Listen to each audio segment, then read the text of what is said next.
Então, boa noite a todos. Mais uma vez, obrigado pela presença aqui no quarto ciclo de palestras online do grupo NEISE Sede H. Nós somos da Universidade do Estado da Bahia e hoje teremos uma palestra com o meu médico reumatologista, Renan Nascimento. Renan é reumatologista pela Escola Paulista de Medicina da Unifesp, já foi preceptor, acho que ainda é, né? Preceptor da residência em reumatologia, atua em São Paulo, mas também faz consultas online, para minha sorte, e é membro da Comissão de Doenças Raras pela Sociedade Brasileira de Reumatologia e da Comissão de Doenças Autoinflamatórias e Imunoderegulação pela mesma sociedade. Renan, fique à vontade, pode começar, ele vai fazer a palestra, a gente vai gravar ela toda, ao final teremos um intervalo para a roda de conversa, então vocês guardem as perguntinhas para o final. Boa palestra, Renan. Obrigado. Inicialmente, eu gostaria de agradecer o convite, eu acho que é uma ótima iniciativa, né, dessa interação entre pesquisadores, né, médicos, outros profissionais de saúde, pacientes, e parabenizar a iniciativa e agradecer também o convite, né. Atualmente, eu sou um curioso na área, né, dessa parte de doenças raras e atuo também com o Dr. Newton também, a gente é grandes colegas aqui em São Paulo. E aí, acho que a gente vai conversar sobre um tema importante que é a desautonomia, né? E aí por isso que a gente deixou esse título provocativo, Se eu desmaio, se há uma solução, né? Eu não tenho nenhum conflito de interesse para essa apresentação em particular.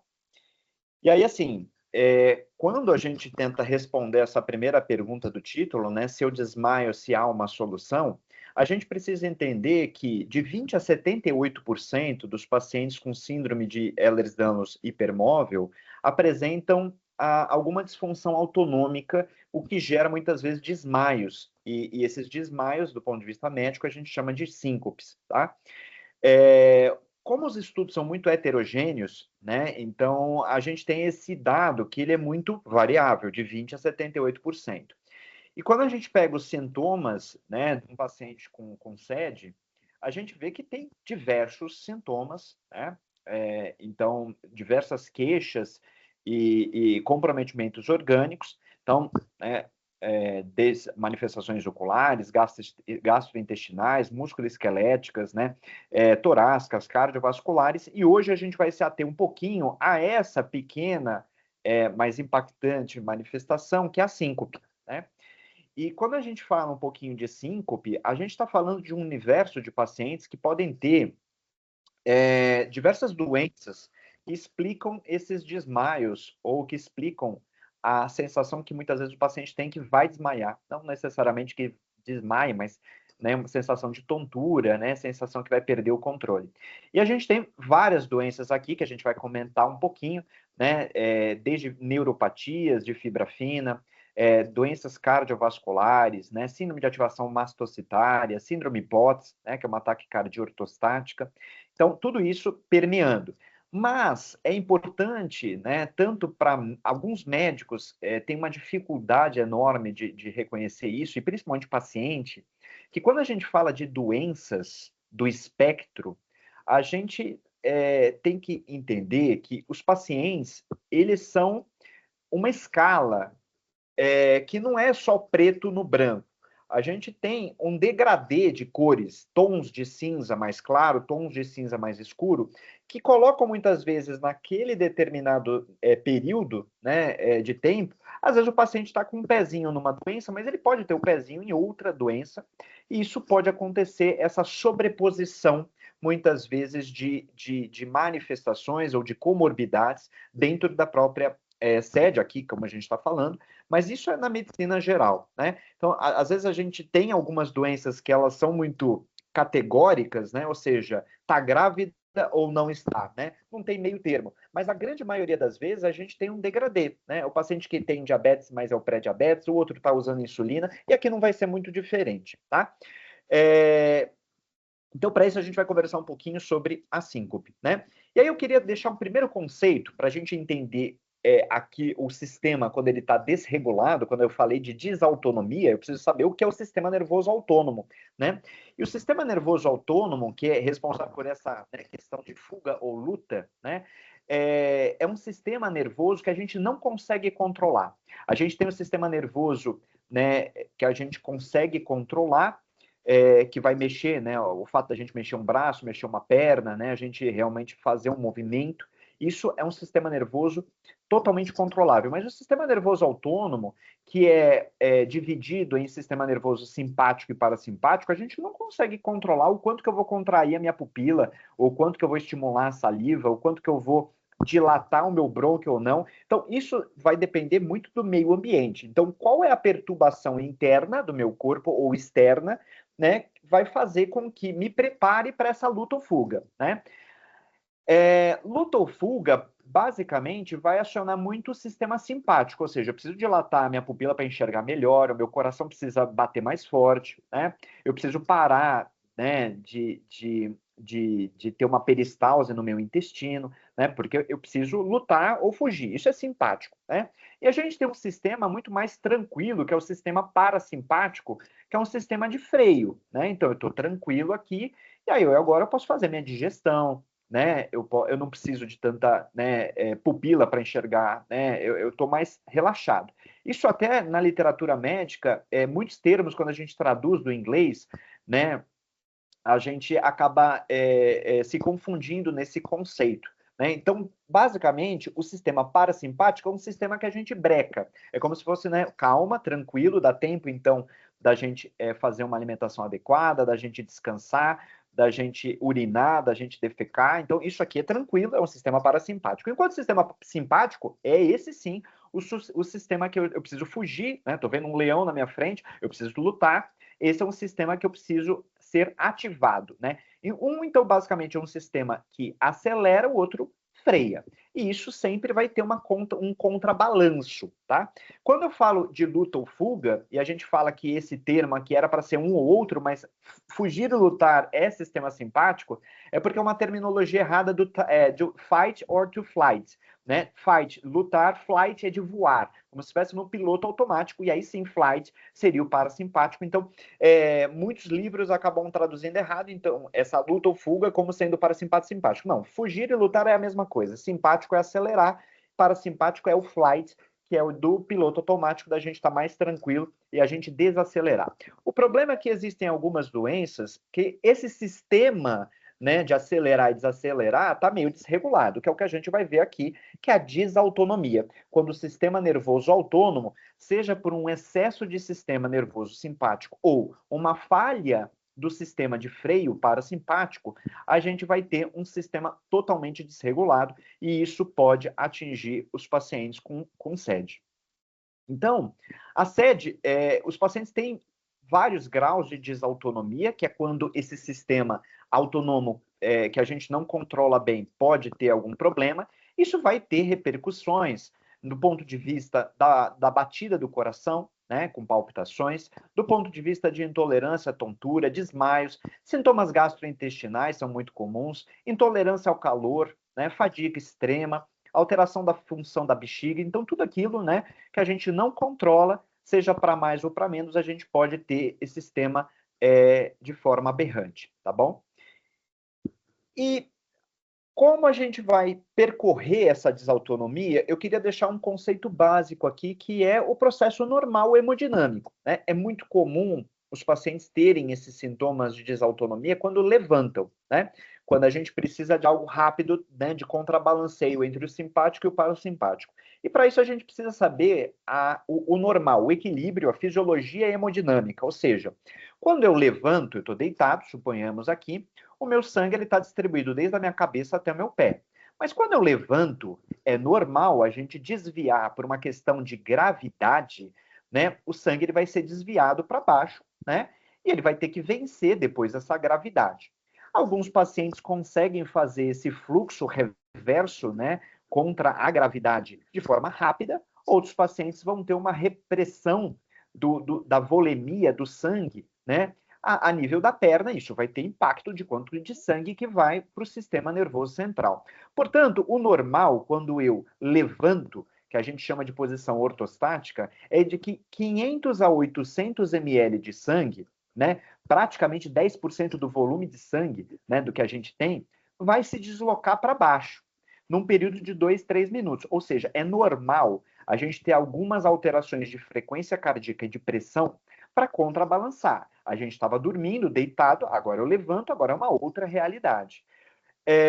E existe o principal efeito que a gente tem para que, quando desloque o sangue para a perna, a gente não tenha uma hipotensão, a pressão não abaixe demais, é o nosso sistema simpático já acelerar um pouco o nosso coração e subir um pouquinho a pressão arterial, né?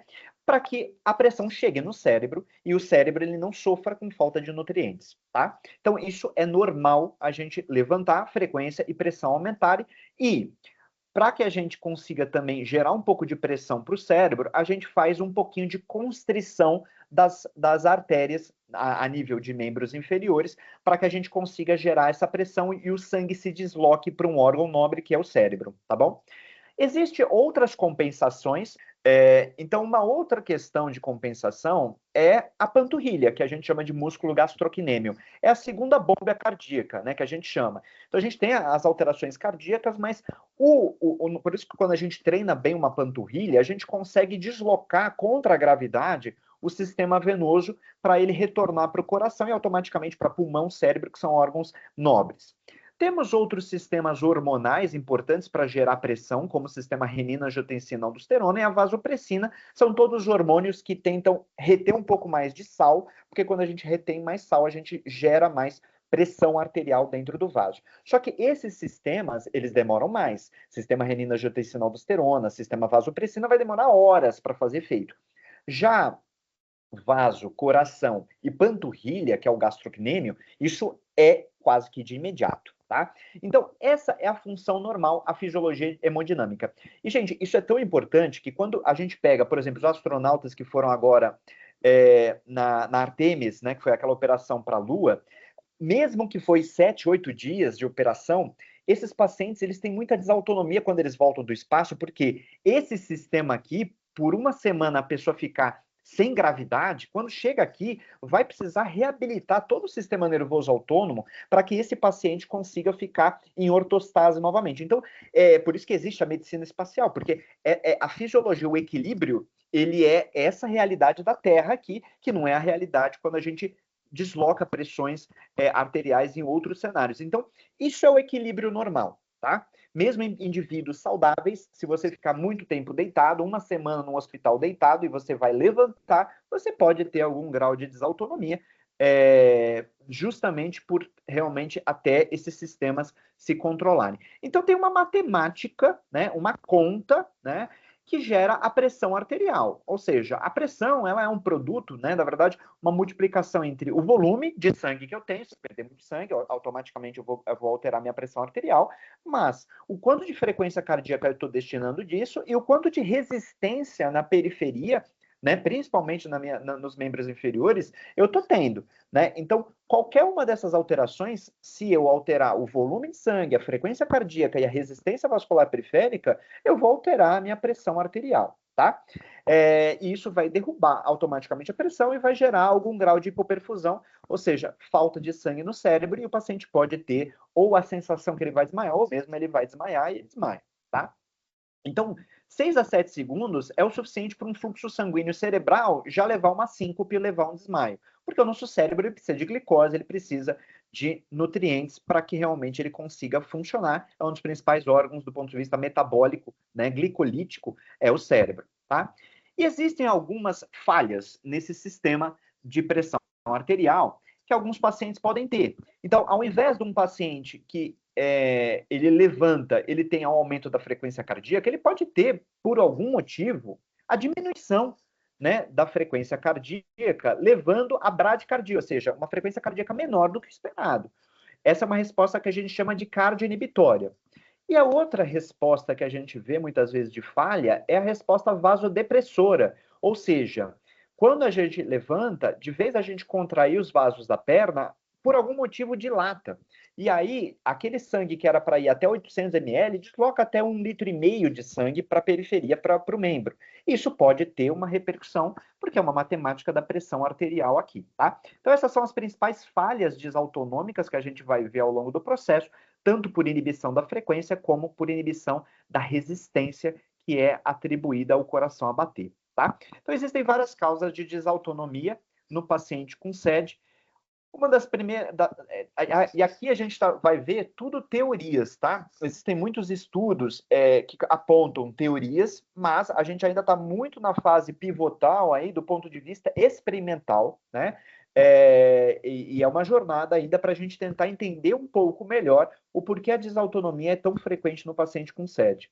Um dos mecanismos propostos é a alteração do colágeno, né? A gente sabe que os pacientes com SED, eles têm alteração do tecido conjuntivo, e o tecido conjuntivo, ele não serve só para o preenchimento, estrutura, né, arcabouço dos músculos e esqueleto, né? Ele também vai servir também para a complacência dos vasos, para a capacitância venosa, ou seja, quanto que tem de capacidade de abrigar sangue na minha veia, e quanto que eu tenho de expulsar isso e novamente devolver isso para o coração, né? Isso a gente chama de pooling sanguíneo, ou seja, o quanto que eu abrigo o sangue, né, na periferia e o quanto que eu consigo fazer o retorno venoso. E a gente sabe que se eu tenho um paciente com frouxidão ligamentar, frouxidão do tecido conjuntivo, a gente tem os pacientes, em alguns experimentos e estudos, a gente vê que os pacientes, eles têm um deslocamento anormal de sangue na periferia do que uma pessoa saudável, né? Então a gente vê que os pacientes, como eu falei naquela regrinha, geralmente o quê? De 500 a 800 ml desloca mais sangue, né? Porque o vaso, de vez ele ter uma resistência um pouquinho maior, ele perde a resistência e aí o sangue desvia mais para a periferia e ele demora um pouquinho mais para retornar para o coração e automaticamente do coração para o cérebro. Então, por isso, é uma dos mecanismos propostos. O outro mecanismo proposto é que alguns pacientes têm alterações de nervos muito pequenininhos, que a gente chama de neuropatia de fibra fina. A neuropatia de fibra fina são nervos que estão na pele, estão nos nervos, e a gente sabe que os pacientes, eles têm algumas alterações em que a falta do colágeno, a falta de proteínas da matriz extracelular, tenacinas X, são fundamentais porque a gente está cheio de colágeno nas nossas terminações nervosas, que são os axônios. E a gente viu que essas terminações nervosas, os axônios, elas são importantes tanto para o simpático, que é o acelera, como para o parasimpático, que desacelera, tá?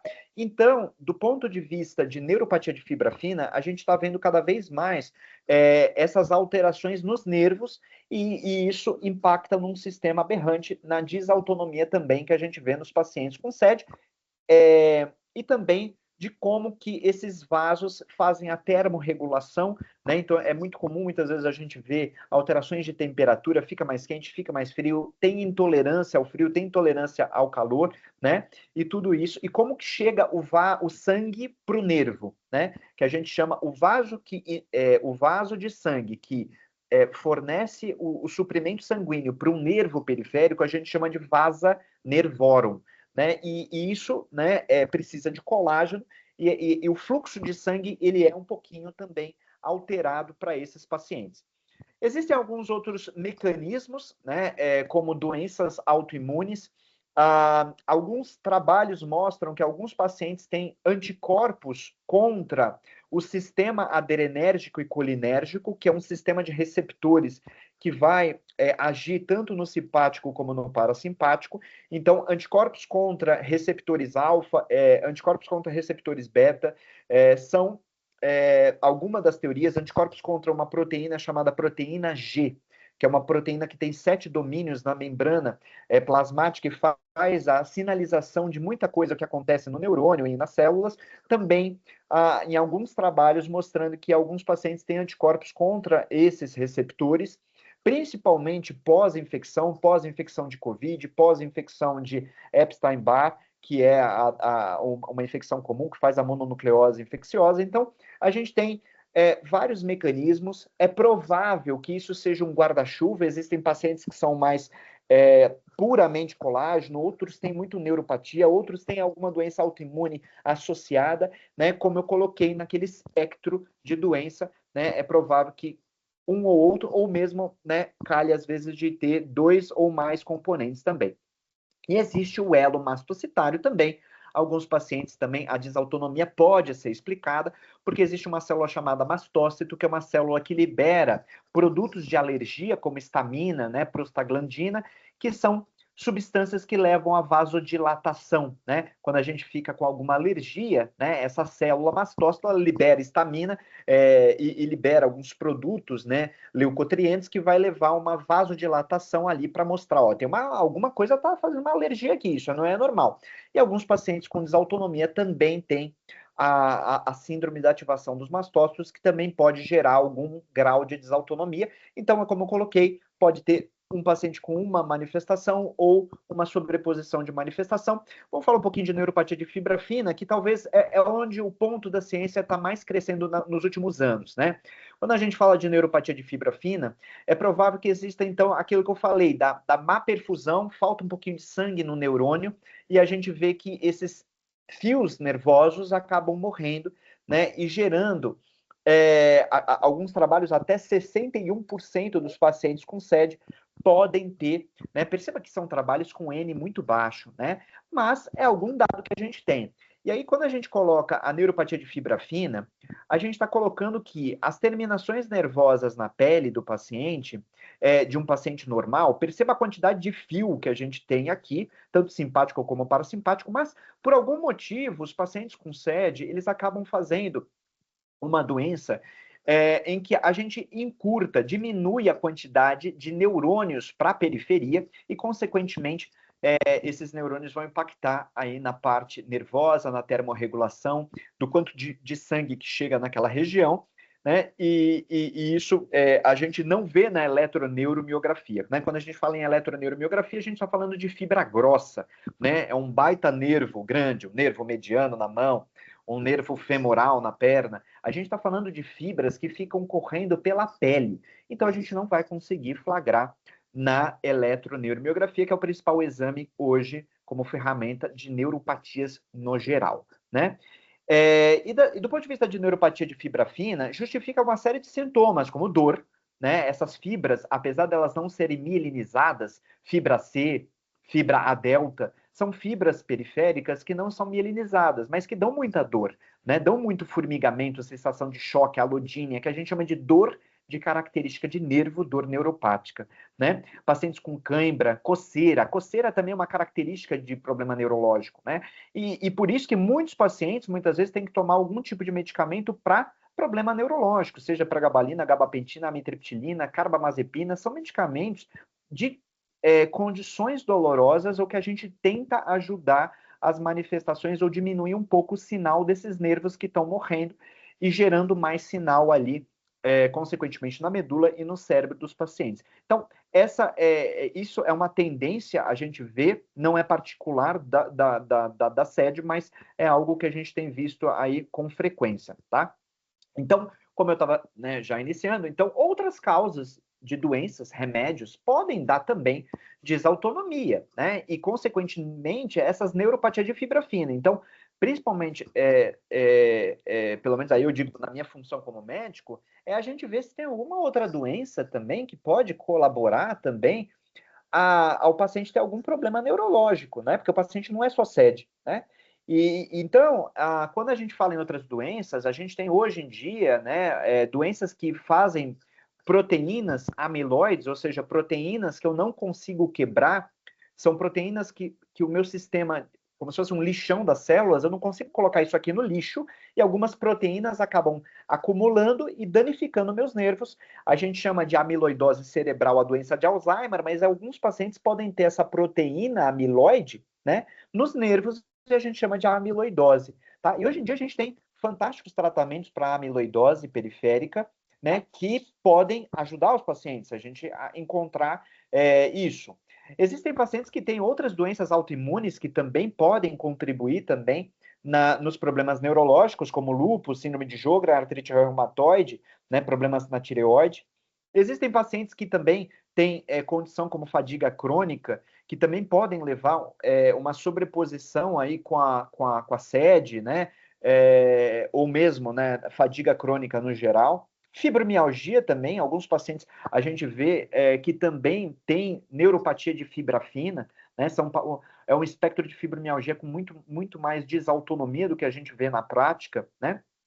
Pacientes pós-Covid, o paciente às vezes não tem sede, não tem nada de fibromialgia, mas ele tem um pós-Covid, o paciente evoluiu com desautonomia, fadiga, né? E alguns com neuropatia de fibra fina, e alguns pacientes com neuropatia genética, né? A gente tem uma série de doenças metabólicas genéticas que não as doenças do colágeno, que podem também contribuir com as desautonomias, como doença de Fabry, porfiria, mutações no GNS-CNA. Então, várias alterações, tanto é que a gente tem até grupos, né, painéis de sequenciamento que vão ter um outro olhar, né, para outros defeitos genéticos que explicam neuropatia, né, e não defeitos do colágeno. Então, isso aqui, eu diria que é só uma ponta do iceberg do que é as causas de desautonomia, né, que a gente vai ver na prática. Então, paciente com medicamento pode ser neurotóxico, né? Existem alguns medicamentos quimioterápicos, né? É muito comum quimioterapia muitas vezes fazer desautonomia, alteração neurológica. Então a gente vai ter que ver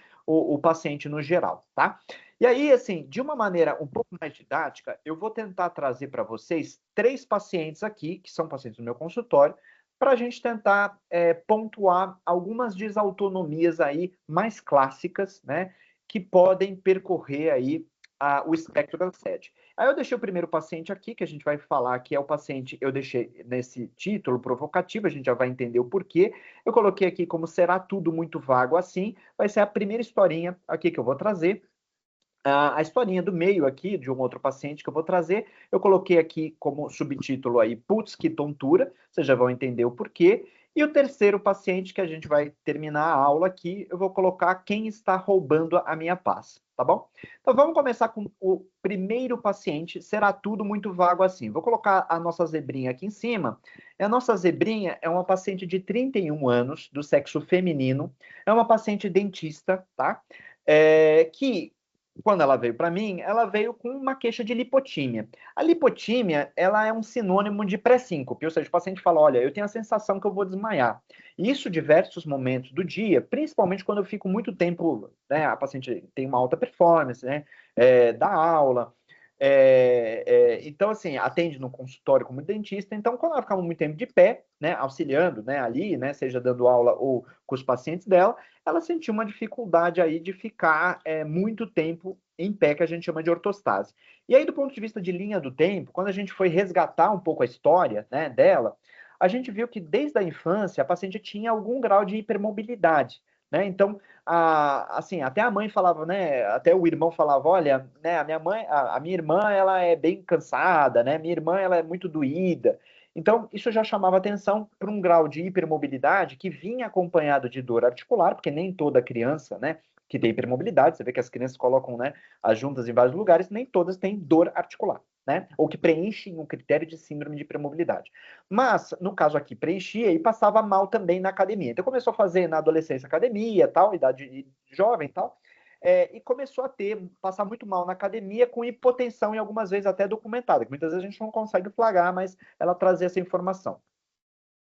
Além disso, ela tinha alguns históricos de luxação patelar, ou seja, saía do lugar a patela, no caso saiu do lugar a patela direita, e até com algumas rupturas tendíneas, né, na região do tornozelo, do calcâneo, principalmente porque tinha essa questão de hipermobilidade, até com impacto, né, na região do tendão, que é uma complicação do paciente que tem hipermobilidade, ele esgarçar um pouco mais e às vezes romper ou parcialmente ou totalmente alguma articulação.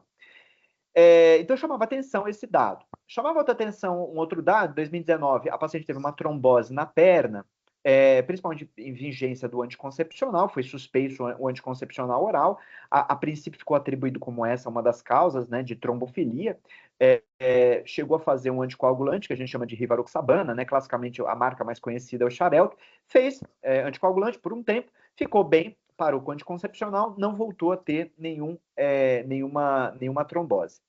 E aí ela me procurou mais ou menos nessa época de 2021, 2024, com a questão de ter um cansaço anormal, uma fadiga importante, uma sensação de nevoeiro cerebral, um brain fog, associado a um sono não reparador nos últimos 3 anos.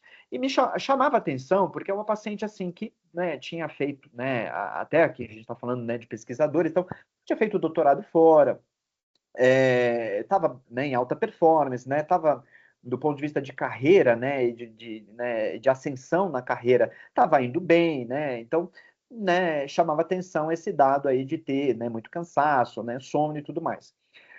Me procurou, além disso, porque tinha uma secura importante, até com uma repercussão oftalmológica, tinha uma lesão corneana, a córnea era muito seca, até com uma ferida, uma úlcera ali, tratou com um oftalmologista, né, com medida tópica, colírio e tudo mais, mas como, né, reumatologista, acabei fazendo uma investigação para uma doença autoimune chamada síndrome de Sjögren, e a princípio afastado essa condição autoimune, né, com anticorpos, imagem e tudo mais.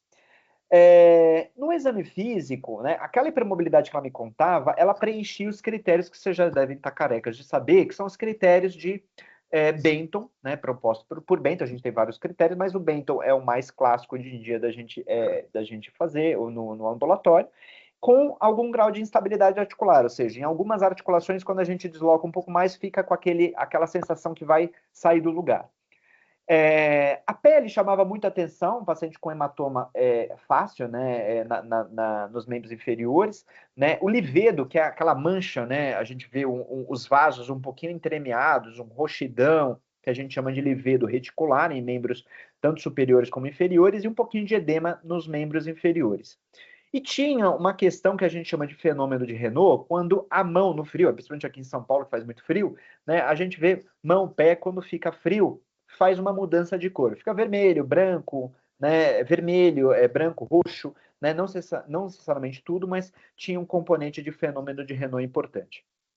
E ela contava, numa dessas investigações que a gente foi ver o quadro articular, que aquela pré-síncope, né, sensação de síncope, até em alguns momentos tinha uma síncope, um desmaio, foi fazer uma ressonância magnética, e isso chamava atenção, né, uma paciente ali deitada, né, na ressonância, a gente sabe que é um ambiente estressor, né, a ressonância, né, faz aquele barulho, né, tem aquela sensação de claustrofobia, mas ela tinha sincopado mesmo em decúbito, né, e aí foi até bom do ponto de vista que você tem um controle de alguém ali, né, você tá monitorizado para ver pressão, frequência e tudo mais, e estava documentado que aquele desmaio tinha uma repercussão na pressão arterial, né, e consequentemente com aqueles sintomas que ela também havia apresentado de náusea, tontura, né, aqueles sintomas mais sistêmicos também vinculados a isso.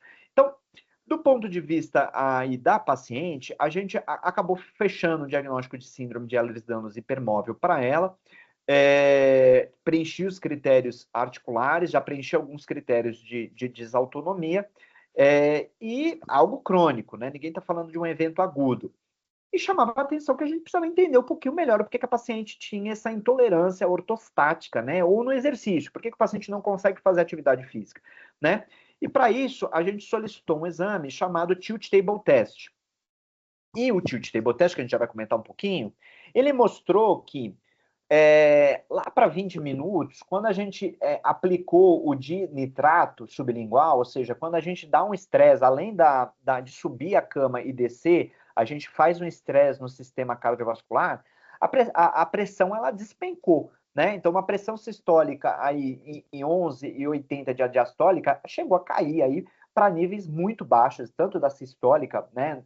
9/5 de sistólica, que é a mais alta, até quase 22, 30 da diastólica. Então, a gente viu que tem algum impacto quando a gente faz o estresse, onde um paciente normal não é de se apresentar isso, tá?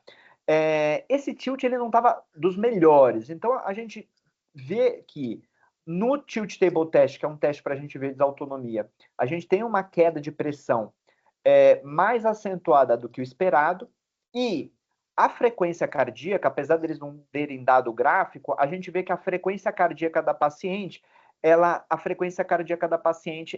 se mantinha ou normal ou tentando compensar. Mas o evento que mais chamava atenção aqui é a queda abrupta da pressão arterial, né? E aí, principalmente após estímulo. Isso é classicamente, quando a gente vê esse padrão de cair de forma desproporcional à pressão arterial, a gente chama de síndrome vasovagal, que é um tipo de desmaio, que é um tipo de resposta vasodepressora, na qual a gente esperaria a pressão até subir, mas ela desce, né? Então, a gente acabou fechando o diagnóstico de síndrome vasovagal para essa paciente. E quando a gente entende o que é desmaio a síncope, a gente tem várias causas de síncope e desmaio. Uma das primeiras causas clássicas de desmaio é a síndrome reflexa. Eu tenho alguma alteração de reflexo daqueles sistemas que eu falei, tanto autonômico, simpático, parasimpático, e uma das principais causas é a síndrome vasovagal. A síndrome vasovagal, ela é disparada uma das principais síndromes que a gente vê na prática, quando a gente fala de síndromes vinculados a algum reflexo alterado. E a gente pode ter, por exemplo, na gestação, né, é muito mais comum, né, a gente vê a grávida desmaiar mais, ou para aquela pessoa que muitas vezes, puxa, desmaiei quando, né, eu vi um sangue, né, fiquei nervoso, né, desmaiei, porque aquele sistema que acelera e o desacelera deu algum problema, né?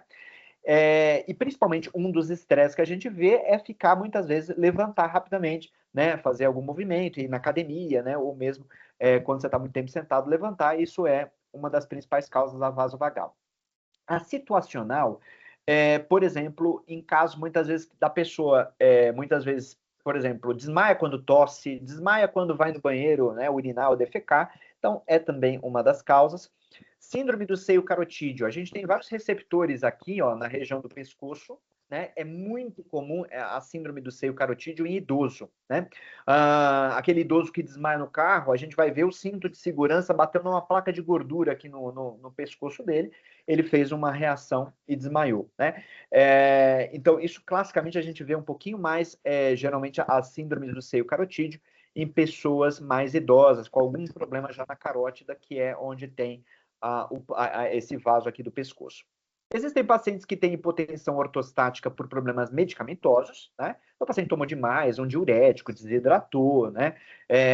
Perdeu muito sangue, né? Então, seja por sangramento, a mulher que menstrua demais. Então, a gente tem que pensar. Falências autonômicas, né? É interessante que algumas doenças neurodegenerativas, como doença de Parkinson, doença de Lewy, né? Que é um tipo de demência também que parece um Parkinson, que a gente chama de alfa-sinucleinopatias. São as doenças que uma proteína chamada sinucleína acumula nos nervos. E uma das principais manifestações do Parkinson, a da doença de Lewy, né, que é uma demência, 10 anos antes, muitas vezes o paciente já tem algum grau de desautonomia, né? Não consegue ir no banheiro direito, tá caindo demais. E aí a gente vai ver aquele idoso com 65 anos que começou assim, mas abriu a demência com 75. Opa, já pode ser uma hipotensão ortostática, porque alguma proteína anômala já pode estar acumulando. Então, geralmente são hipotensões ortostáticas muito mais graves, né? A nossa paciente, você viu que deu problema ali com 15, 20 minutos, mas geralmente esses pacientes já têm quedas, né? De repercussões hemodinâmicas já em 1 minuto, né, 30 segundos, é uma coisa que a gente geralmente vê um pouquinho diferente no tilt table test.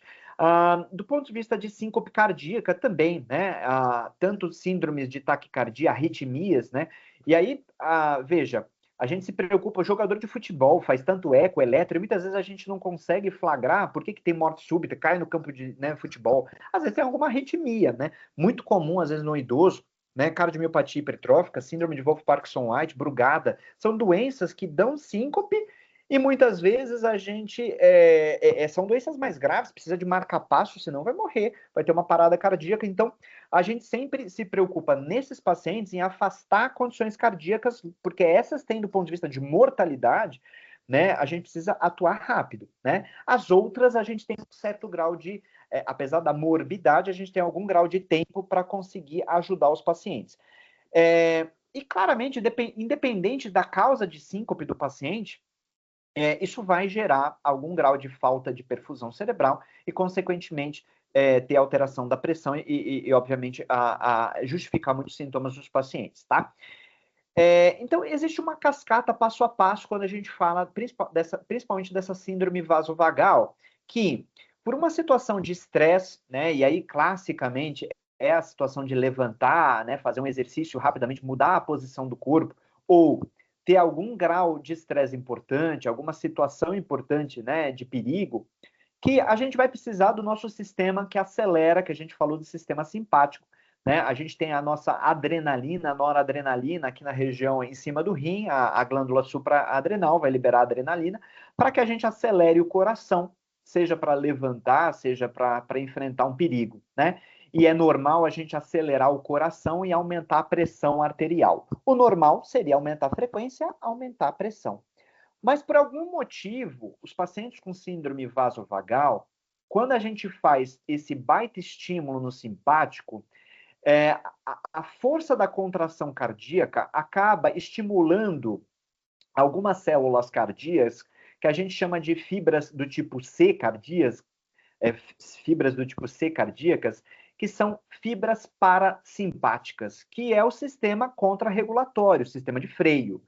E quando esses pacientes têm uma atividade parasimpática para tentar vencer o simpático, é como se o parasimpático acordasse e desse um tapa no simpático e falasse: não precisa de tudo isso não. E aí, naquela situação de perigo, acaba que os pacientes com síndrome vasovagal têm uma resposta muito forte do parasimpático na balança contra um simpático que era para acelerar.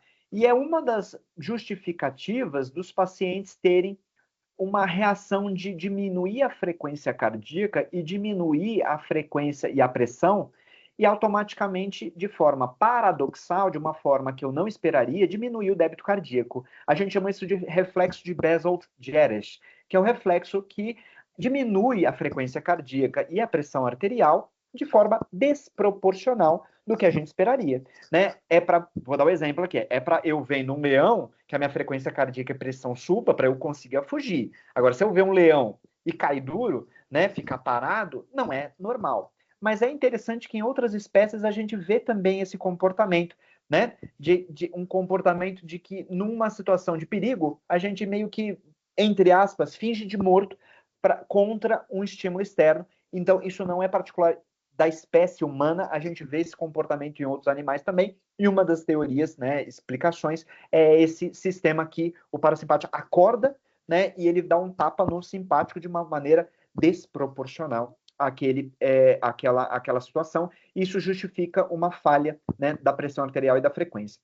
Agora, claro que todas essas doenças não é que vai fazer qualquer um. É quem pode, né? Então, assim, a gente vê que alguns genes, tanto polimorfismos, né, alterações nas letrinhas do DNA, favorecem esses pacientes terem algum grau de desautonomia, tá? Tanto no sistema da adrenalina, como no sistema da serotonina. Então, algumas alterações genéticas já estão estudadas. Outros trabalhos mostram que os pacientes também têm algum grau de quem habita o intestino deles, ou seja, qual é a microbiota, né? E automaticamente algumas disbioses, ou seja, alguns pacientes têm populações bacterianas dominantes, né? Como uma dessas bactérias aqui que eu estou colocando, de forma mais frequente do que a população geral. E isso faz com que é muito frequente pacientes que têm desautonomia ter algum grau dessa síndrome do eixo intestino-cérebro, né, transtornos funcionais, seja síndrome do intestino irritável, dispepsia funcional, muito mais frequente do que a população geral. E, claro, né, componentes de estresse psicológico, né? Tem gente que vê um perigo e está tudo bem, tem gente que claramente tem, né, um grau de ansiedade e tudo mais, e a gente sabe que a maneira psicológica que a pessoa tem, enfrenta, né, e tem a resiliência, né, vai impactar nesse sistema simpático parasimpático que muitas vezes já não está perfeito. A gente vê disparado, né, uma maior frequência das mulheres do que os homens, né, nessas doenças desautonômicas, principalmente a síndrome vasovagal, e principalmente na gravidez, né, que a gente vê muito, do que em relação a homens. E geralmente é uma doença, quando a gente pega a vasovagal, a gente pega já mulher jovem, né? Então, lá para os 30, 40 anos, a gente já vê, né, a manifestação. É muito infrequente, né, eu pegar um paciente que com 90 anos vai abrir uma vasovagal. Esse é o paciente que eu vou pensar em alguma outra coisa. Se não abriu até agora, abrir uma vasovagal agora é algo de alerta, né, uma bandeira vermelha para a gente ter na mente. E da vasovagal, a gente tem algumas respostas, tanto respostas cardioinibitórias como vasodepressoras depressoras que a gente viu. A resposta mais cardioinibitória é a gente ver essa hipertonia do parasimpático, como eu falei, né, e com repercussão, né, no nó sinusal, né, ou seja, em quem comanda a frequência cardíaca e, consequentemente, com os receptores aí envolvidos na sinalização da parte parasimpática de acetilcolinesterase.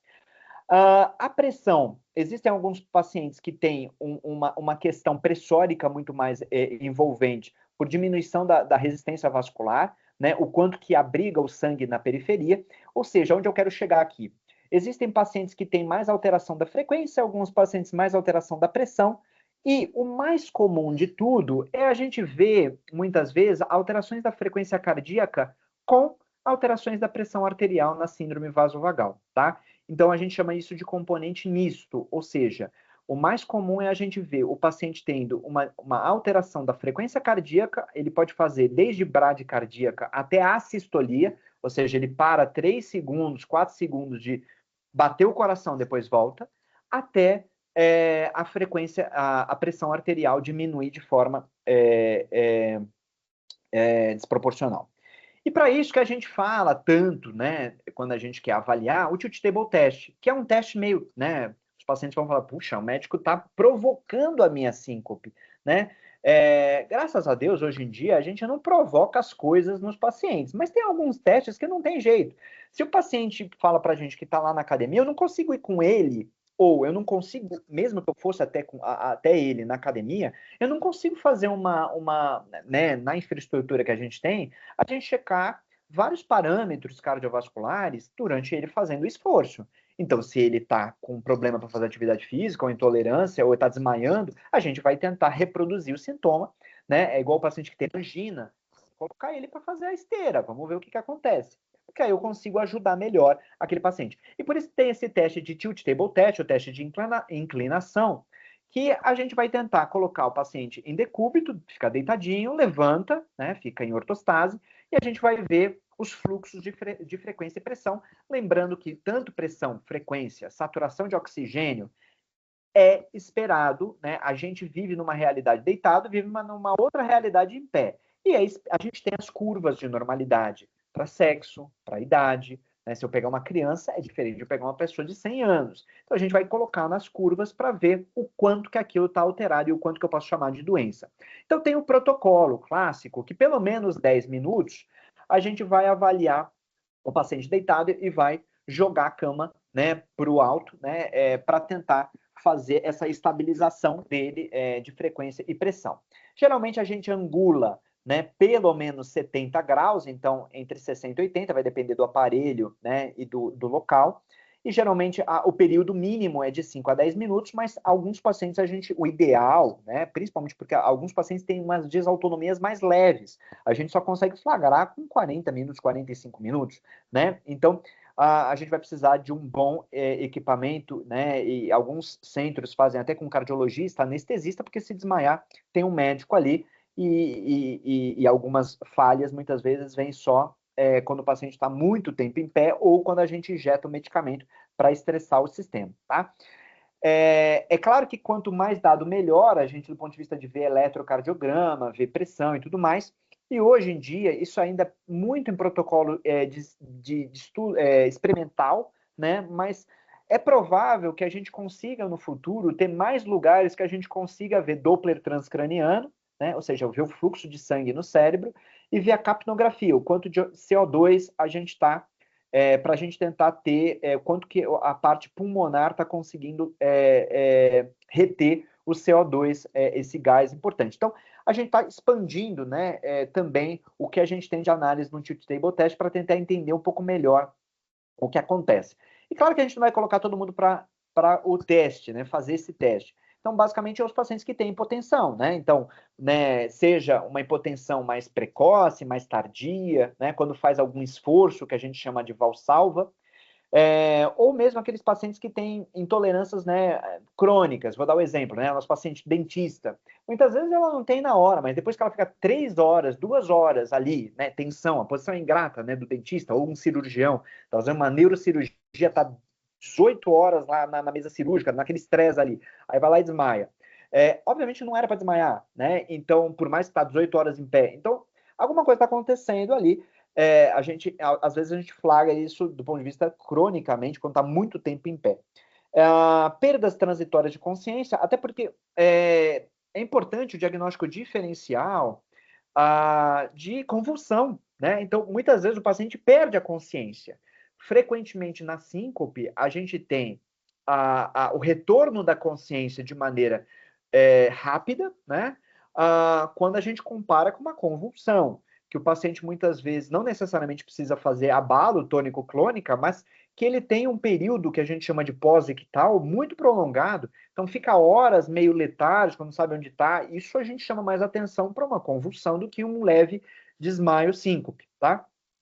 E frequentemente na síncope a gente não vê liberação de esfíncter, nem urinário, nem intestinal, o que a gente vê na convulsão. Mas às vezes não é tão fácil, né? Principalmente tem pessoas que não sabem, né, falar muito bem, né? Ou às vezes não estava assistida, estava sozinha em casa, né? Não tem nenhuma câmera para a gente gravar o movimento, então fica mais difícil na prática a gente ver isso, tá?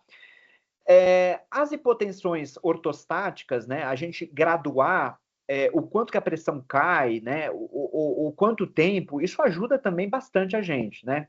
Uma hipotensão ortostática clássica, geralmente a gente flagra a partir de 3 minutos, né? O paciente começa a ter sintomas e a gente vê que a pressão de cima, que é a sistólica, cai acima de 20, a diastólica cai abaixo de 10. Acima de 10, desculpa. Então, eu vou dar o exemplo aqui. Tá 12 por 8, caiu para 8 por 4, né? Com 3 minutos. Isso é o comum, é o clássico que a gente vê nesse problema que é a hipotensão ortostática. Existem pacientes que têm, principalmente aquela forma que a gente falou, que é a forma neurogênica, né? Doença de Parkinson, doença de Levy, amiloidose. A gente vê geralmente a frequência cair de forma muito inicial, né? Então, em segundos. E o clássico do neurogênico é muitas vezes o paciente está sentado com você, a gente pede para assoprar uma bexiga e ele desmaia. E altera a pressão arterial. Isso geralmente aponta mais para um quadro neurológico, que a gente não vê numa hipotensão ortostática clássica, tipo a vasovagal. A inicial, geralmente, a gente vê para problemas mais graves, de 5 a 15, desautonomias mais representativas, e a tardia, existem pacientes só pós 3 minutos, alguns pacientes com 10, 15, 20 minutos em pé, que a gente vai flagrar alguma alteração, tá bom? Em relação a pródromos, os pródromos são os sintomas que antecedem esse desmaio. E aí, são janelas de oportunidade para a gente. Por quê? Porque, na grande maioria das vezes, toda vez que uma pessoa vai desmaiar e o corpo avisa para ela, vai perder a consciência, isso é um dado bom. Isso é um dado benigno. Por quê? Porque significa que está dando tempo para a pessoa entender que a pressão vai cair, a frequência cardíaca pode cair e ela vai desmaiar. E para isso é uma janela de oportunidade para a gente fazer a pessoa sentar, se hidratar melhor, levantar a perna. Então, toda síncope que tem pródromo, ela é benigna. As síncopes cardíacas que eu coloquei lá atrás são síncopes perigosas. O coração parar, ter uma arritmia, ele não avisa. Então, a gente vê aquela queda da morte súbita no campo. A pessoa é saudável, não avisou, tombou, parada cardíaca. Então, achou que era uma síncope, né? E evoluiu com uma parada. Então, síncope que não avisa, a gente pensa mais em algum distúrbio cardíaco, né? Porque aí não tem nenhum setor de compensação. E esses são os sintomas mais clássicos daquilo que os pacientes têm quando vão, né, ter o desmaio. Então, começa a ter mais suor, fica pálido, náusea, tontura, o ouvido tapa, tem um monte de sintomas, né? Então, esse é um curso típico, né, que pode ocorrer em qualquer estresse, ficar em pé, estresse emocional, seguida de fadiga, e tem esses sintomas aí que a gente sempre tem que ficar ligado quando não tem pródromo, quando não tem algo que isso alarma a gente para coisa mais grave, tá? Então, é importante para a gente saber esse pródromo, porque na maioria das vezes, o paciente mesmo já vai tentar fazer, ou uma outra pessoa, né, vai tentar ajudar essa pessoa a não bater a cabeça, né, a não perder a consciência no banheiro e se afogar, né, né, numa banheira, né, ou a água subir. Então, a gente sempre se preocupa se a pessoa está sozinha ou não, ou dirigindo, né, então ela para o carro e tal. Então, tem essas questões todas. E do ponto de vista de tratamento, então, é reconhecer o pródromo, né? A educação ao paciente. Para isso, a gente vai educar, né? Colocar que é uma natureza, né, que incomoda, mas que tem cenários mais graves, obviamente, mas que a gente pode tentar ajudar a ele entender melhor o corpo dele. E existem manobras de contrapressão, né? Então, cruzar a perna, né? Então, assim, tô em pé, não consigo sentar. Então, tenta cruzar a perna, né? Tenta fazer um hand grip, ou seja, vou levantar, vou fazer esse movimento aqui, ó. Esse movimento aqui, eu aumento a força do membro superior e ele retorna mais sangue para o coração, joga mais sangue para o cérebro. Então, a gente tenta algumas medidas, né? Meias de compressão, né? Algumas medidas para tentar ajudar. É comum que a maioria dos médicos tenta tirar o sal, né? Mas para esses pacientes que muitas vezes têm vasovagal, a gente até tenta aumentar a quantidade salina, né? Então aumenta, né, o aporte de sal, às vezes até para 8 gramas. Eu coloquei 2 a 4, mas tem paciente que pode estourar para 8 gramas se ele não tiver pressão alta. A gente dá uma dieta bem importante de sal, aumenta a quantidade de líquido, né? Para que ele realmente consiga não desmaiar. E, obviamente, ver os medicamentos. Às vezes o paciente está usando muito diurético, está tomando muito remédio antihipertensivo, e a gente precisa ajustar medicamento. E tem os tratamentos farmacológicos, ou seja, para os pacientes mais graves, eu posso tentar dar alguma coisa para esse sistema, tá? E aí a gente tem várias opções aqui, né? A gente tem, o mais estudado é a midodrina, infelizmente no Brasil a gente só consegue manipular, e é poucos os lugares que a gente consegue manipular a midodrina, mas é a primeira linha de tratamento, e existem aqueles medicamentos que a gente tenta reter mais sal do indivíduo, né? A fludrocortisona é um corticoide que ele tem um impacto mais mineralocorticoide, então a gente tenta aumentar a pressão com fludrocortisona, ter uma resposta rápida. Alguns pacientes que, por exemplo, têm frequências cardíacas muito altas, a gente pode tentar diminuir um pouco a frequência, que é o beta-bloqueador. Alguns pacientes a gente pode atuar no nó cardíaco, que é a ivabradina, diminui um pouquinho a frequência cardíaca, então tudo isso a gente pode usar. Nenhum remédio é uma búlula mágica, né? Vai tomar esse remédio, vai levantar, nunca mais vai ter o sintoma. Não, porque a gente, né, tem, né, toma mais remédio, toma menos remédio, né? Daqui a 2 anos a gente, né, tá se exercitando mais, tá se exercitando menos. Então, a gente vai ter que ver em que momento que o paciente está, os remédios que ele toma, em que momento vai precisar do remédio, mas na maioria das vezes a gente pode, às vezes, atuar até sem nenhum medicamento.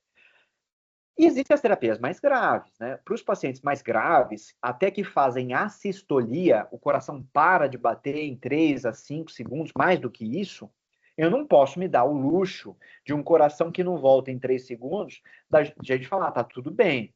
Então, para esses pacientes, né, principalmente aqueles pacientes que nem têm pródromo, né, têm síncopes muito atípicas, e documentadas, muitas vezes com holter e tudo mais, a gente pode até indicar o cardiologista marca-passo ou cardioneuroablação. Vai com CAT, vai com cateterismo e queima alguns fios elétricos cardíacos para diminuir um pouquinho a frequência cardíaca, ou se tiver algum feixe anômalo, né, que está gerando esse descompasso cardíaco, a gente vai lá e queima com neuroablação. Veja, isso são medidas, né, intervencionistas em casos extremos, mas é dentro do leque do que a gente pode oferecer para os casos mais graves também. E aí, a gente voltando para a nossa paciente, a gente tem a gente fez o tilt table test, a gente documentou que ela tinha muita hipotensão, e foi interessante que essa paciente falou, olha, eu quero um remédio porque eu estou muito ruim, eu preciso melhorar isso para ontem. E a gente iniciou a fludrocortisona, ela teve uma resposta rápida, até teve um descompasso, até a pressão subiu um pouquinho em alguns períodos, mas a gente deu e realmente melhorou muito com a fludrocortisona, mas infelizmente ao longo do tempo ela evoluiu com um ganho de peso, principalmente, né, paciente mais do sexo feminino, jovem, às vezes tem mais do que o homem, os efeitos colaterais do corticoide, apesar da fludrocortisona não ser nem disparado o que a prednisona, né? Outros corticoides fazem, mas ela ganhou muito peso. Então a gente tentou fazer a venlafaxina, que é uma estratégia que a gente pode fazer, que além de ajudar na dor, é um antidepressivo que também retém um pouco mais a pressão. E aí a gente veio com a venlafaxina, conseguiu desmamar um pouquinho a fludrocortisona e, obviamente, as medidas não remédio, elástica, hidratação, aporte de sal, atividade física e ajuste dietético. Então a gente termina o nosso primeiro paciente aqui, Vamos para o segundo, eu prometo que até 8h30 a gente tenta terminar aí para não estender muito. Então, o primeiro paciente aqui a gente deixou como síndrome vasovagal. Foi a primeira desautonomia que a gente viu. E vamos falar do segundo paciente, que é Putz, que tontura. Então, esse paciente também com uma idade muito parecida da primeira, mas agora do sexo masculino. Paciente, né, TI, desenvolvimento de software, mexe muito no computador, mas quando ele passou comigo, chamava muito a atenção que ele também tinha muita intolerância ortostática. Ele falou, olha, eu preciso ficar muito tempo no computador, fico horas no computador, né, trabalho em home office, mas quando eu vou levantar, eu tenho muita sensação que eu vou desmaiar.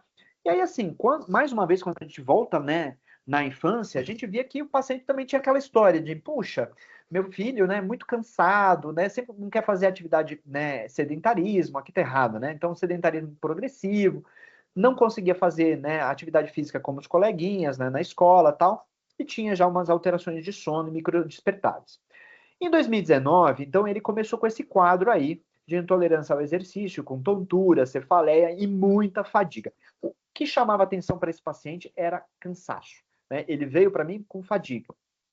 E chamava atenção que quando ele estava no computador, ele estava deitado, ele estava até, teoricamente, ele ficava bem, só que não dá para ficar deitado, né, o dia inteiro. Então, o paciente tinha, e até tentou fazer fisioterapia e tal, e não tinha uma resposta efetiva. Em 2024, 2025, então estava piorando cada vez mais a intolerância dele, então ficar em pé já era uma situação catastrófica para ele.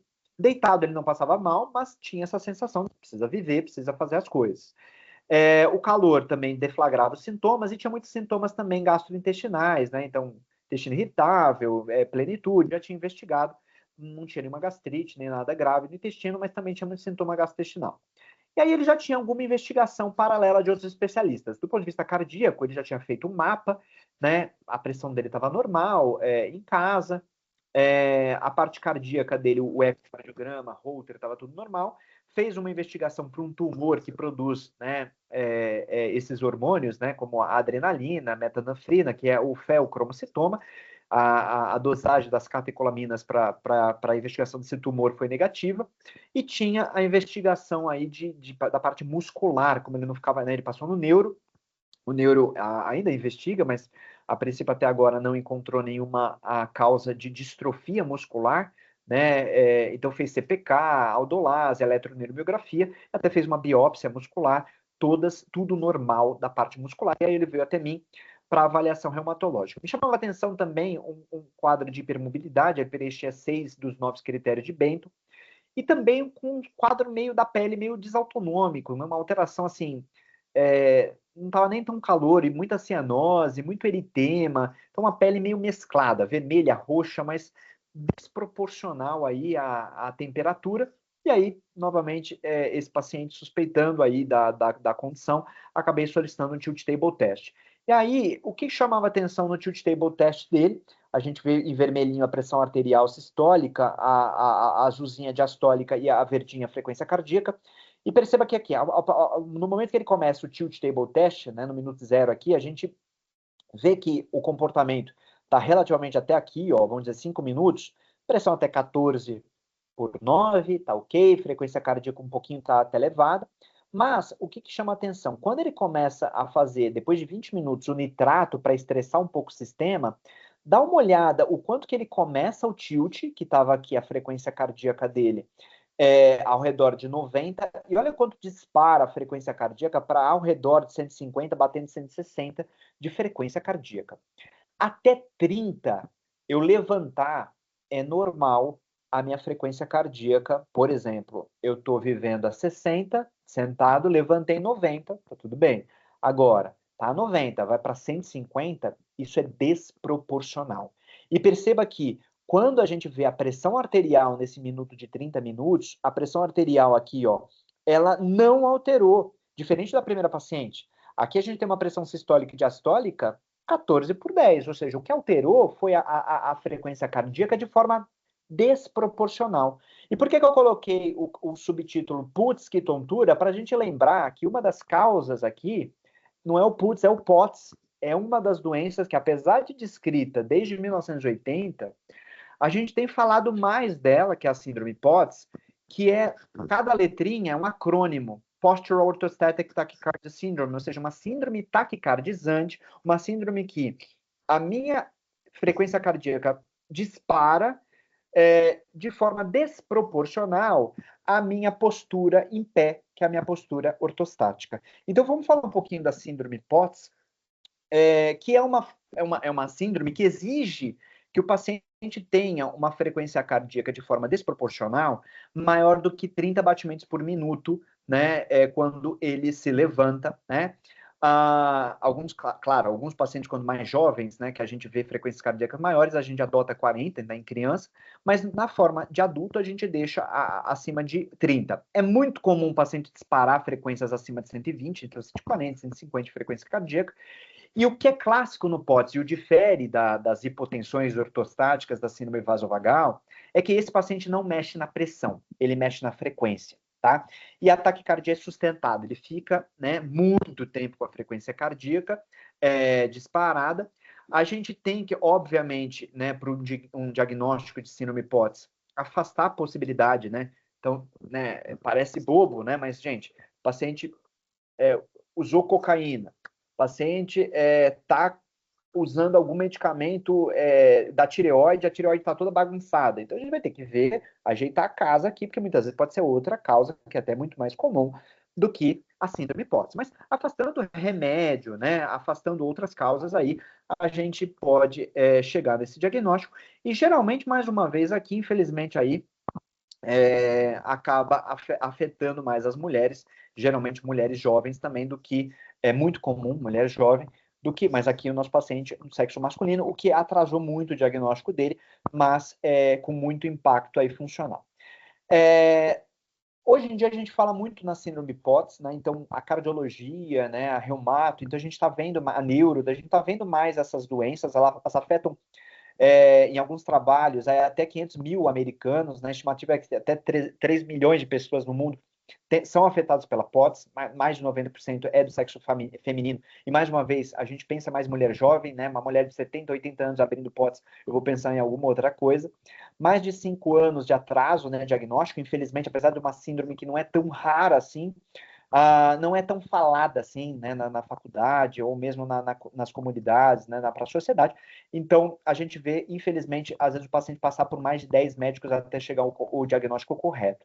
E a gente falou um pouco mais por causa do Covid. A gente viu que o Covid fazia muito POTS, né? Então, aquela Covid crônica, muito disso Covid crônica, né? A gente vai investigar, tem algum grau de POTS aí. Mas pós-operatório, né? Então, às vezes o paciente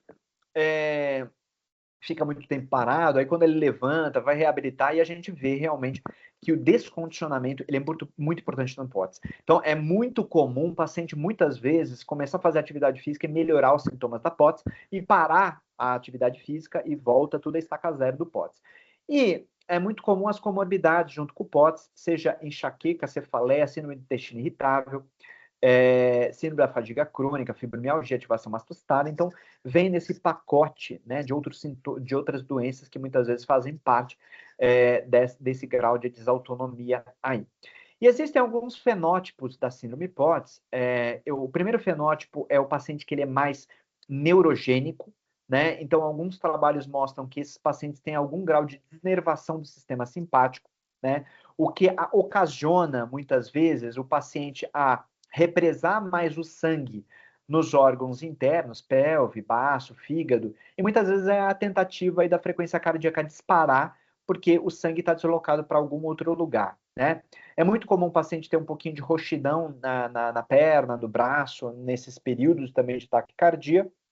Então, esse é o fenótipo que a gente explica mais para um polo mais neurogênico. Existe o polo mais hipovolêmico, né? Que alguns pacientes eles são mais desidratados. E muitas vezes a gente vê que esses pacientes têm mais sintoma POTS, muitas vezes pela manhã, que a gente desidrata mais à noite, tal, não bebeu água, tal. E aí quando ele bebe mais água, né, ingere um sal e tudo mais, ele aguenta um pouco mais.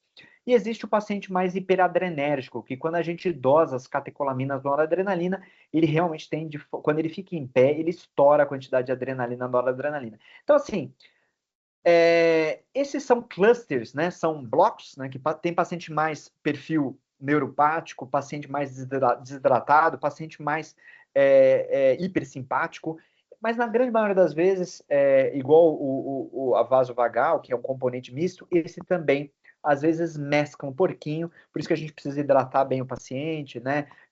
Ingestão salina, então isso é importante. Então isso entra no tratamento não farmacológico, né? A gente tentar evitar grandes refeições, evitar a exposição a calor, ingestão de álcool, o álcool acaba vasodilatando um pouco, né? Esses pacientes, né, geralmente e desidrata o álcool também, ele é diurético. E a gente pede para, igual a vasovagal, beber bastante água, pelo menos 2 a 3 litros, tender mais de 3 litros para cima. Sal, 2 gramas até 8 gramas, a gente pode estourar o sal de dia, né? Então, antes da atividade física, pode comer 1 a 2 gramas de sal antes da atividade física. Né? E é algo totalmente, né, contra o que a gente faz a maioria dos pacientes hipertensos. Cabeceira elevada também, e aí as medidas, né? Uso de roupa de compressão, então pode, às vezes, fazer atividade física com faixa abdominal, meia elástica, né? Cruzar a perna, agachamento, beber bastante água, levar aguinha. E às vezes é interessante que esses pacientes autonômicos a gente pode tentar reabilitar na academia. Então, antes dele fazer exercício tipo agachamento, se ele passa muito mal, a gente tenta fazer o remo sentado, né? Então, tenta fazer natação, bicicleta reclinada, tenta puxar peso deitado. Então, a gente tenta reabilitar ele mais, a fazer mais exercício físico. Faz leg press, que está sentado. Então, a gente tenta reabilitar ele mais para exercício sentado e deitado, e a partir do momento que ele ganha panturrilha, que ele ganha mais quadríceps, aí a gente joga ele para ortostase. Então, isso são estratégias não farmacológicas. E claro que alguns pacientes a gente vai precisar dar remédio. O FDA não tem nenhum medicamento, infelizmente, para POTS que a gente tem aprovado, né, em bula, né, que a gente possa usar, a gente extrapola muito, tá? Os dados. E aí, os remédios lembram um pouco, né, do que a gente faz na vasovagal, tipo fludrocortisona, beta-bloqueador, clonidina. A gente vai ver o que está tendo mais impacto aqui. O paciente é mais desidratado, né? A gente pode tentar fludrocortisona para reter mais sal. Não, é um paciente que faz só muita taquicardia, ele é muito simpático, né? Aí a gente pode tentar propranolol, ivabradina, tá? Alguns pacientes com muito sintoma gástrico, a gente pode fazer piridostigmina. Não, o paciente tem, por exemplo, muita alteração pela manhã, a gente pode tentar desmopressina. Então, a gente vai tentar, ou não, o paciente faz muita taquicardia pós-comida, a gente pode tentar, né, pós grandes refeições, octreotide. Então, a gente vai tentar algum medicamento, dependendo do cenário de cada paciente. E alguns antidepressivos podem piorar esse sistema de noradrenalina, catecolamina, então a gente tem que ficar ligado também no que o paciente traz aí. Mas aí o que a gente tentou nesse paciente? A gente tentou o propranolol, ele tinha um pouquinho de enxaqueca também, que ajuda, e melhorou bastante a frequência cardíaca, né? Hoje ele vai para 110, mas já tolera muito mais quando fica em pé. E aí a gente tenta melhorar com o medicamento a frequência cardíaca para ele ir para a academia, para eu melhorar a performance dele na academia, e a gente tentar diminuir o medicamento, tá? Então, aparentemente, está indo bem com o propranolol, um medicamento bem tranquilo. A gente geralmente até faz à noite, para aí ele mexe na frequência cardíaca à noite, o paciente está deitado, então é algo que a gente pode tentar. Então, a gente viu o segundo paciente aqui, o POTS, tá? Vou tentar correr um pouquinho para acabar aí no tempo. E aí vamos para o último paciente que eu deixei quem está roubando minha paz, tá? É uma paciente também de 31 anos, interessante, ficou tudo na mesma linha, né, de idade, mas essa paciente era um pouquinho mais grave, ela veio comigo com 10 a 12, e não era pré-síncope, era síncope, desmaiava, em pé, sentada, toda vez que ela mexia os braços, ela desmaiava.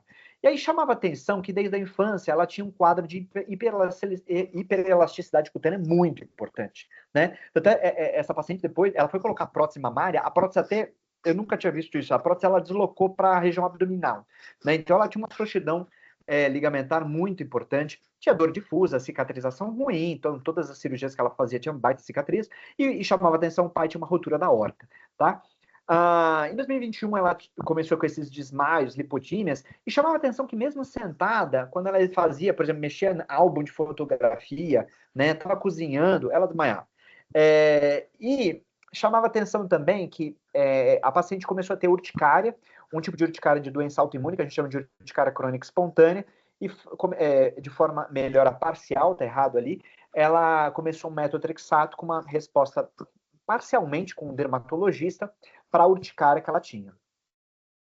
Na época, ela não tinha condições de pagar a triptase, então a gente não conseguiu ver se ela tinha uma síndrome de ativação maspositária. Mas essa é uma das pacientes que realmente eu acredito que deva ter mesmo. Eu espero que ela voltando a gente consiga fazer o medicamento, apesar dela estar super melhor e bem medicada agora. O exame físico chamou a atenção, o score de Bento de 7 e 9 pontos, tinha muita artralgia, e ela tinha uma pele muito translúcida, dá para ver bem os vasos dela, cicatriz na próxima mamária, deslocamento da próxima mamária, e tinha um perfil bem de outra doença que a gente chama de Marfan, então mão grande, né, envergadura do braço grande, e até um afastamento do abdômen. Chamava atenção que, porque ela tinha muita coisa, né, e até uma questão de ter aí a rotura, né, de aorta e tudo mais, a gente pediu sequenciamento, aqui a gente não conseguiu fazer o exoma, né, eu acho que até uma pendência boa aí que vocês me alertaram. Ela não tinha condições, mas a gente conseguiu aí com um convênio brigar, depois de brigar, fazer um NGS, um painel, e aparentemente no painel não veio nenhuma doença do tecido conjuntivo. Mas chamava atenção que a frequência cardíaca dela subia muito, né, de forma desproporcional, mais de 30 batimentos, e no tilt table test ela fechava uma síndrome POTS. Tanto foi que eu comecei o propranolol, mas ela não melhorou muito depois que a gente tentou controlar a frequência cardíaca. Mesmo quando ela ficava sentada, ela desmaiava, tinha síncope. E aí me chamou a atenção a questão mastocitária, que não estava tão bem, mas aí a gente conversou com um dermatologista e a gente iniciou um medicamento, né, um imunobiológico para a urticária, que é o omalizumab, que é um anticorpo anti-IgE. E ela super respondeu bem aos sintomas mastocitários, mas mesmo assim ela continuava a ter esses quadros, e é uma coisa que a gente não espera muito, a pessoa estar sentada e ter tanta desautonomia. Dessa maneira, ainda mais o pai tendo uma alteração vascular, eu acabei pedindo a parte vascular aqui do pescoço, né, e dos braços, para a gente ver o porquê que a paciente tem essa claudicação. Ela cansa quando ela faz atividade física dos braços, mesmo quando ela está sentada. E aí me chamou a atenção que quando a gente fez a angiotomografia nela e até a angiorressonância, perceba que aqui é a crosta da aorta, né, é o principal vaso que sai do coração. Aqui é os vasos carótida que vai para o cérebro, e aqui é os vasos que vão para o nosso braço, que é a subclávia. Olha esse estrangulamento que a paciente tinha aqui na subclávia esquerda. Ela tinha uma falha do enchimento sanguíneo na subclávia. E isso não era uma trombose, mas era um estrangulamento do vaso dela. Ela estava fazendo uma estenose, né, da subclávia, e aí acabamos entendendo o porquê que ela estava, quando ela fazia o movimento dos braços, o porquê que ela estava tendo a síncope, e acabei fechando o diagnóstico para ela de síndrome do desfiladeiro torácico com síndrome de roubo subclávio. Vamos entender um pouquinho o que é cada condição. O desfiladeiro torácico é uma região anatômica entre o pescoço e o braço, que a gente tem uma série de nervos, artérias e veias que vão percorrer essa região aqui para ir para o braço.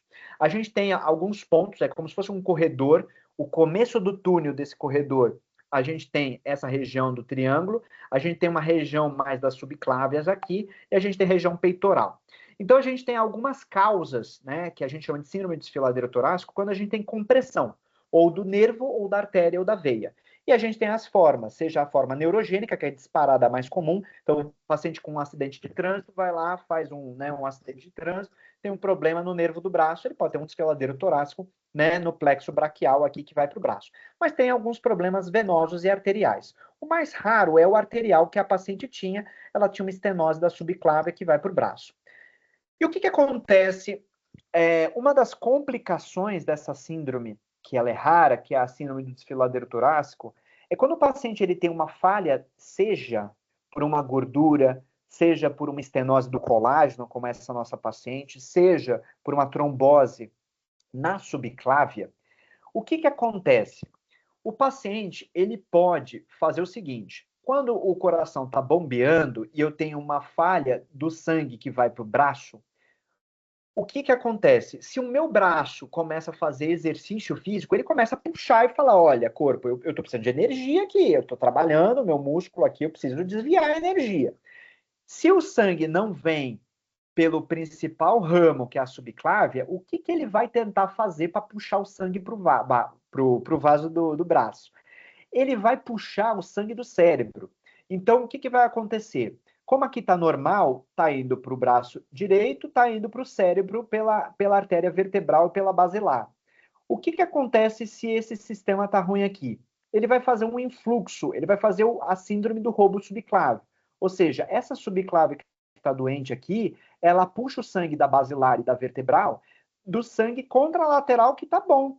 Então, vai desse lado e vai para o cérebro e acaba puxando pela pressão aqui para esse braço. Só que quando eu puxo o sangue do cérebro, principalmente do tronco cerebral, o paciente vai ter desmaios frequentes. Então, é uma das causas raras de desmaio, a síndrome do roubo subclávio. E a gente vê isso no ultrassom, naquelas ondas de Doppler, que a gente vê um traçado normal, que é quando bate, quando relaxa, bate, dilata, e a gente vê que quando relaxa o coração, ainda tem que estar a pressão acima da linha normal, que é zero.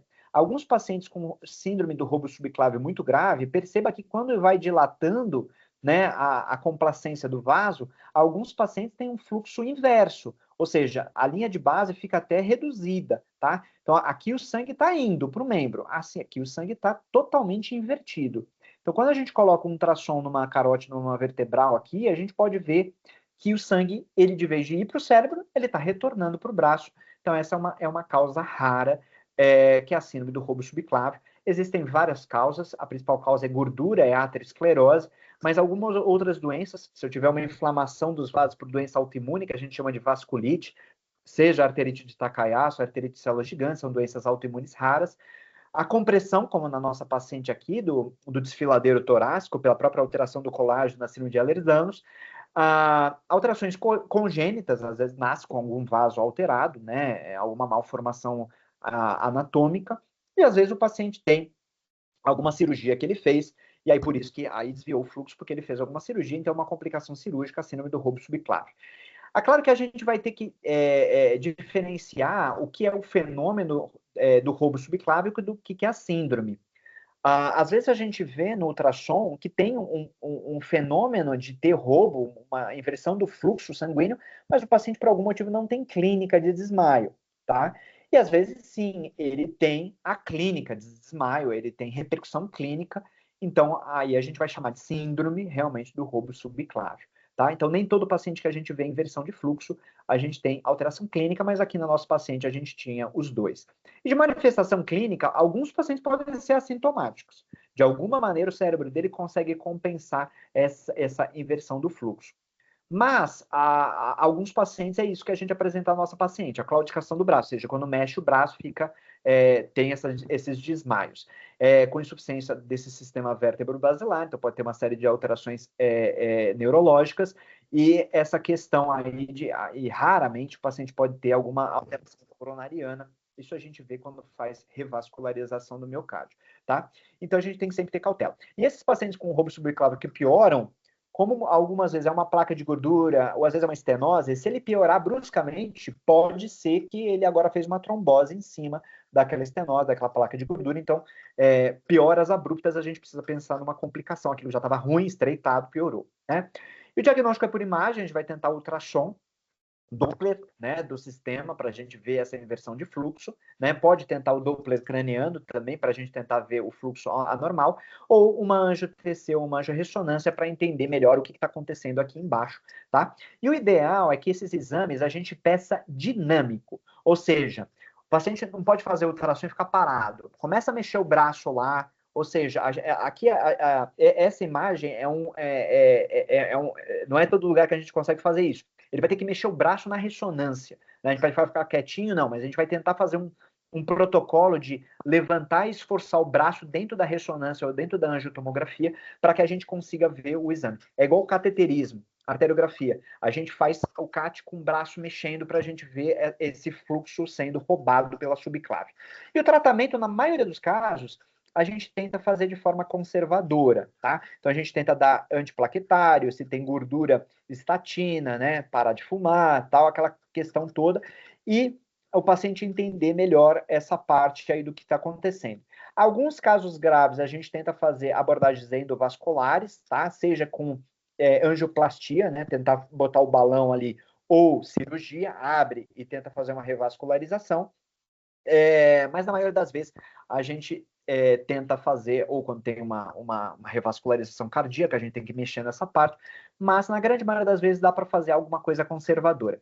E foi o caso da nossa paciente aqui, até porque ela tem um problema do colágeno, como a pele dela é muito um problema, né, do colágeno, é muito importante, ela já teve muito problema com cirurgia, o vascular está acompanhando essa parte, a gente entrou com o AS para afinar um pouquinho o sangue, deixou estatina, né, pelo colesterol, e ela conseguiu agora, está conseguindo fazer alguns exercícios, reabilitar, para a gente tentar melhorar mais esses sintomas aí dos membros superiores, tá? A gente manteve com propranolol para também evitar ataque cardíaco e também a formação de aneurisma. E aí a gente fecha essa última doença, que é a síndrome mais rara, que é a síndrome do desfiladeiro torácico ou síndrome do roubo subclávio, tá? Então entendam que quando a gente coloca de título, né, seu desmaio a solução, existem várias condições, né? Não vai dar tempo aqui de falar de várias, né? Aneurisma, malformação de Arno Chiari, ativação masturcitária. Mas eu coloquei aquilo que chama mais atenção e é o mais comum para que a gente consiga entender o que está acontecendo. Não é só desmaio, a gente tem que entender o porquê que está acontecendo para a gente tentar ajudar a reabilitar esse indivíduo. Então a gente viu de mensagem geral no primeiro caso, né? Será tudo muito vago assim, para a gente lembrar da síndrome vasovagal, né? A desautonomia é muito prevalente na síndrome de Ehlers-Danlos, hipermóvel, nos transtornos de hipermobilidade no geral. O Tilt Table Test, ele é essa ferramenta importante no vasovagal, hipotensão e manifestação desautonômica. A gente viu o PUTS, que é para lembrar do POTS, como nas causas frequentes de intolerância ortostática após exercício, e tem essa questão de intolerância ortostática com dispara a frequência, mantém pressão arterial. Essa é a diferença da vasovagal clássica. Quem está roubando a minha paz é para lembrar da síndrome do roubo subclávio, que é uma manifestação rara vascular, que deve ser lembrada nos pacientes aí com síndrome pré-síncope, principalmente naquelas formas mais graves, que mesmo sentado, né, mexendo o braço, está tendo um quadro de desmaio. Então, fica aí meu agradecimento aí. Desculpa ter comido alguns minutinhos aí do tempo aí de vocês aí. Passei um pouquinho.